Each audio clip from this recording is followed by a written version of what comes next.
Bismillahirrahmanirrahim. Assalamualaikum warahmatullahi wabarakatuh. Alhamdulillahirabbil alamin wa bihi nasta'in. Wassalatu wassalamu ala Rasulillah wa ala alihi wa sahbihi ajma'in. Alhamdulillah, bertemu kita lagi dalam vlog Ustaz Awesome Channel. Alhamdulillah, semoga Allah Subhanahu wa taala sentiasa merahmati diri kita semua dan dijaga daripada wabak COVID-19 ini, insya-Allah. Amin. Baik, bicara petang santai saya pada pagi ini ialah berkaitan dengan teknologi. Iaitulah, adakah teknologi ini bakal musnah ataupun tidak? Sebenarnya banyak dah diberkatakan oleh pengkaji-pengkaji ataupun para alim ulama bahawasanya satu masa nanti teknologi yang ada hari ini akan hancur dan akan shutdown. Akan hancur dan akan tergendala. Jadi teknologi yang ada hari ini makna kata ialah bukannya semakin berkembang, walaupun kita melihat teknologi hari ini, kita melihat daripada 3G naik 4G sebagai contohnya dalam bidang komputer lah, teknologi maklumat ni. Kita ada 3G kemudian naik kepada 4G dan mutakhir ini kita ada 5G kan, 5G kan yang sudah ada sekarang ni. Di China, di Amerika pun mereka dah tengah buat teknologi 5G ni. China dah mula daripada Amerika dengan ceritanya lah. Jadi sebenarnya teknologi ini, teknologi yang ada hari ini, terutama sekali yang bakal menemui kita ialah teknologi 5G. Yang dikatakan teknologi 5G ini akan menguasai seluruh dunia. Kan? Tapi kita melihat Nabi kita Muhammad sallallahu alaihi wasallam dalam dia membicarakan tentang tentang peperangan akhir zaman, tentang peperangan, kemudian tentang kenderaan-kenderaan yang mana akan ditunggangi pada akhir zaman itu, sebenarnya memberikan kita satu hint ataupun petunjuk bahawasanya bila dikaji-kaji dan dilihat secara lebih mendalam, teknologi itu tidak diguna pakai lagi ketika mana perang ni. Ketika mana terjadinya perang ni, semua teknologi tidak ada pakai.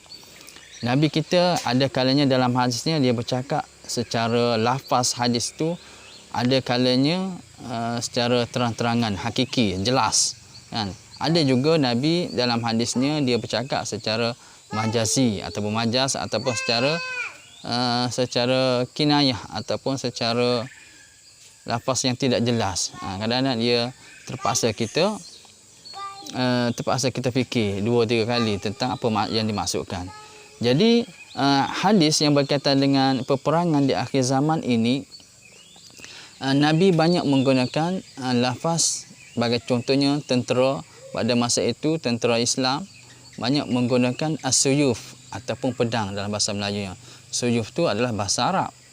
Jadi Nabi menggunakan perkataan as-suyuf itu nak melambangkan bahawasanya memang pada satu masa nanti, di akhir zaman nanti, as-suyuf ataupun pedanglah merupakan senjata pada masa itu. Dia tak bagi tahu kalau Nabi menggunakan lafaz ataupun perkataan senjata, memang kita boleh takwilkan lagi senjata apa, pistol, meriam dan seumpamanya. Tapi Nabi terus terang-terangan menggunakan pedang.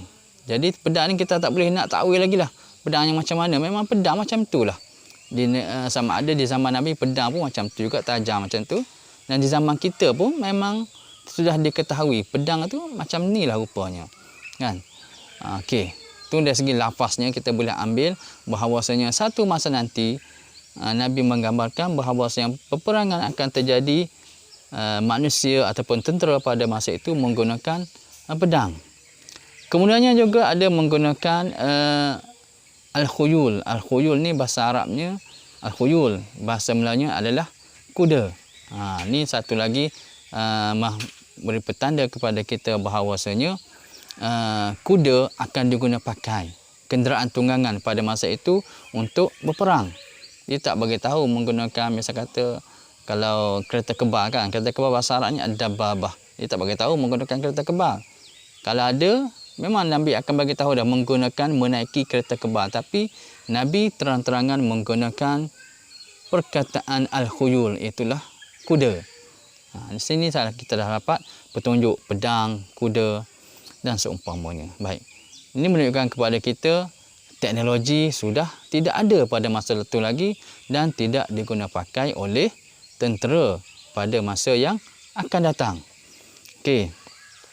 Seterusnya bila kita melihat kepada hadis Dajjal, bila kita melihat kepada hadis Dajjal dan Nabi Isa, ada diceritakan bahawasanya ke mana Nabi Isa nak pergi membunuh Dajjal itu, mengetuk pintu dan beliau mendapati, baginda mendapati Nabi Isa buka pintu dan ada Dajjal bersama pengikut-pengikutnya, dan dikatakan pengikut-pengikutnya itu, di tangan pengikut-pengikutnya itu ada memegang pedang dan perisai. Ini satu lagi petunjuk kepada kita bahawasanya satu masa nanti tentera menggunakan pedang dan perisai sahaja, bukannya pistol, bukannya machine gun, M60 dan seumpamanya, tak ada lagi.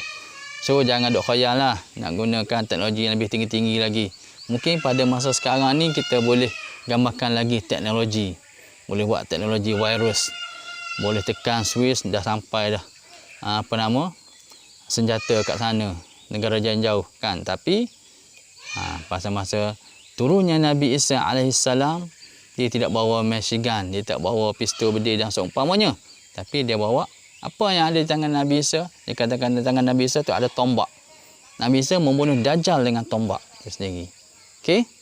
Dan petanda yang lain kita boleh melihat di ketika mana berlakunya peperangan Armageddon ataupun Al-Malhamatul Uzma, peperangan yang besar di akhir zaman itu. Ada diceritakan bagaimana tentera muslimin menggantung, dalam hadis itu tentera muslimin menggantung pedang-pedang mereka di atas pohon zaitun. Ni kita boleh dapat satu petanda juga bahawasanya peperangan akhir zaman menggunakan alat senjata tradisional, senjata kuno yang merupakan pedang. Kalau dia tak bagi tahu, kalau dia Nabi, dia bagi tahu secara jelas lafaz dia tu, pedang. Kalau tidak, dia akan menggunakan aslihah. Aslihah ni senjata. Memang kalau menggunakan senjata, kita boleh takwilkan lagi senjata apa. Mungkin pistol, mungkin machine gun, mungkin dan seumpamanya senjata-senjata moden. Tapi tidak, Nabi menggunakan lafaz yang terang dan jelas. Nabi menggunakan perkataan pedang. Dan satu lagi ialah bila mana berlakunya peperangan, diceritakan dalam hadis itu bahawasanya peperangan akan tergendala. Peperangan akan tergendala bila mana datangnya waktu malam. Bila mana datangnya waktu malam, peperangan akan tergendala dan disambung pada keesokan harinya. Dan ini menunjukkan bahawasanya satu masa nanti teknologi sudah tidak ada. Kerana apa? Kerana berhentinya peperangan dan suasana yang gelap mungkin mengalami kesukaran. Sukar untuk berperang. Jadi mereka tentera pada masa itu berehat. Dan bila berehat, maknanya kata ialah sudah tidak ada lagi satu teknologi yang boleh nak berperang pada waktu malam. Tapi kalau sekarang ni nak berperang sekarang ni boleh waktu malam, tekan je switch terus sampai ke negara, ke pihak musuh sana. Tapi zaman yang akan datang, zaman yang mana teknologi sudah tidak ada lagi dan manusia berperang seolah-olah macam berperang seperti mana zaman Rasulullah, zaman Rom dan Parsi dahulu, berperang bersemuka, menghadap. Tak ada lagi berperang secara jarak jauh ni. Segi udaranya, kapal terbang, lontar bom dan seumpamanya, tak ada lagi. Zaman itu, zaman yang mendatang ini, teknologi sudah tidak ada dan alat perangnya adalah senjata tradisional, pedang, perisai, tombak dan seumpamanya. Jadi itu sajalah perkongsian saya pada hari ini. InsyaAllah kita dapat ambil manfaat daripada apa yang saya sampaikan di sini. Dan jangan begitu taksub dengan teknologi kerana satu masa nanti teknologi akan berakhir. Wallahu ta'ala alam. Wassalamualaikum.